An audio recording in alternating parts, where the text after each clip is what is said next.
Hello everybody, this is Ivan. This is the third episode of Ask Ivan. I have decided to take on a very sensitive question today. I wasn't expecting to answer a question this deep so early in Ask Ivan, but I thought because of what's been happening that I address this. This was actually sent by Uncle Tiong Hock. He asked, in your view, what are the causes that make Malaysian politics so unsteady as it is today?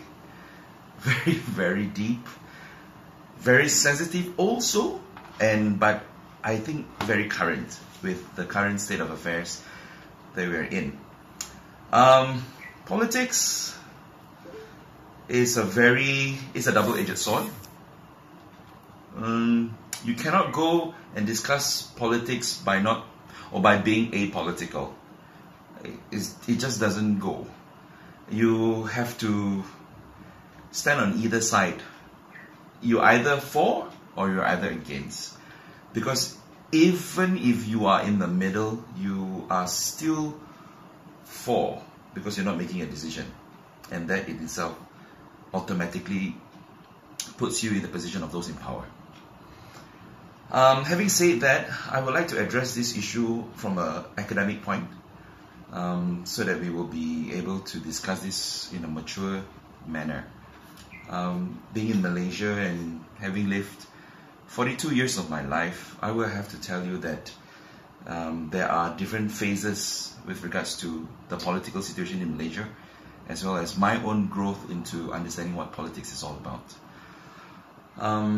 But I think reading the news lately, one cannot help but feel that there is a sense of despair, discontentment to the government. Of course, if you speak to different people, you will have different people telling you different things. And I think it is only fair that there are always different sides to an argument or to an issue. The question here is what has caused Malaysia to be as unsteady as it is?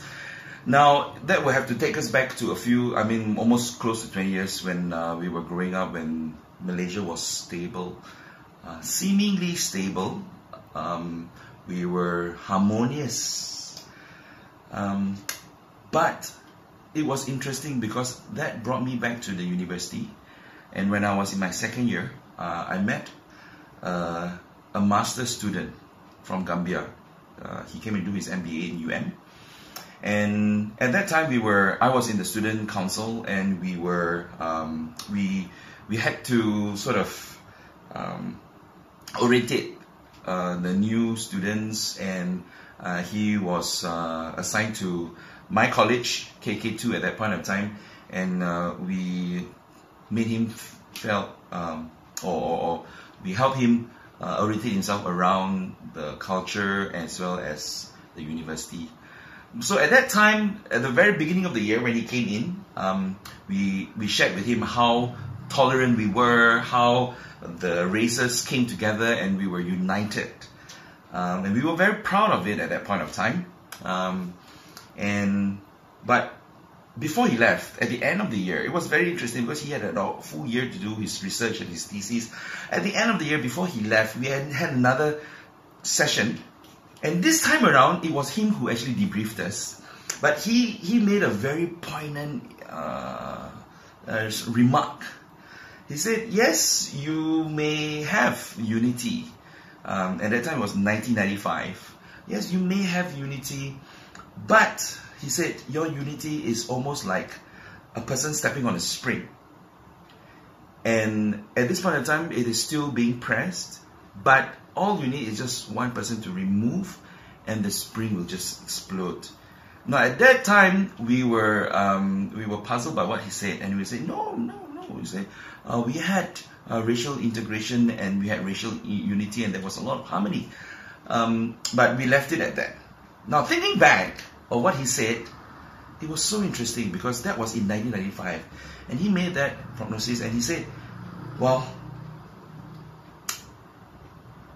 our racial harmony may not necessarily be what it is. So we want to know why it is. I have only one reason. And I think it cuts across everything else that we're talking about as well. We have been taught from young to tolerate one another. Say there must be tolerance. I think that is the biggest issue we have in Malaysia. I think the word tolerance hasn't been good for us. Because if you really look at the word tolerance, tolerate something means something that you don't like, but you just tolerate. So it's very negative. Although it is good at that point in time because we are not doing anything. So we tolerate. We tolerate something that we don't like. And I think this is exactly what's happening right now. That somebody has removed that lid, and the spring is just being let off. And I think in the last 2 years, that's what's happened.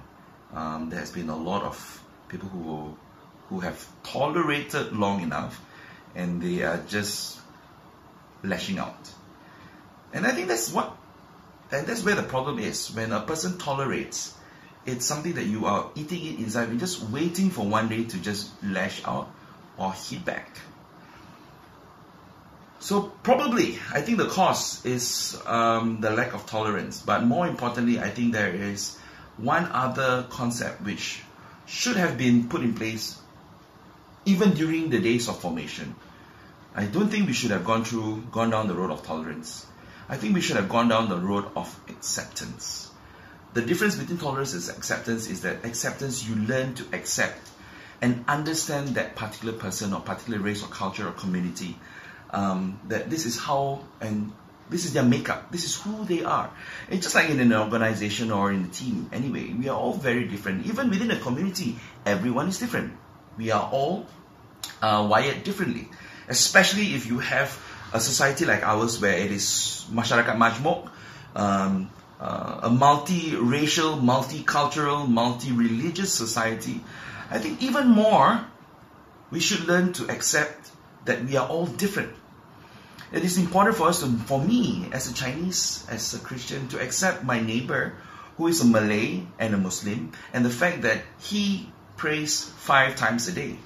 And when he prays 5 times a day, there is a need for a level of respect that, during these times, this is what he does. Tolerance would mean that I don't like it, and I'm holding back, and I'm saying that it is such a nuisance, it is such an extra thing for me to do. Every Friday I have got to withstand the traffic, I've got to, and I'm complaining in silence. And I'm holding it in, and one day it will explode. Now compare that to acceptance. We've got to understand that that's what happens on Friday. Every Friday at 12 to 2. So avoid, if possible, any place that would have a large mosque where there's a large congregation that is going to do their Friday prayers. If we can't avoid it, then we just got to live through that. And that is where I think we have gone wrong. That it is not tolerance, it is acceptance. Because I think there is no excuse for the culture of hate anywhere in the world. But unfortunately, we are beginning to see that happening right now. Because on the road, or anywhere, somebody that is just angry or for whatever reason, suddenly there is a road rage. And the latest incident was the case where this particular lady smashed the window of another elderly driver, and it was just 2 drivers, but they brought in some racial context just because they are from different races, and that's unhealthy, really, really unhealthy. So I would implore everyone who is watching this that let us go out there and let us preach acceptance.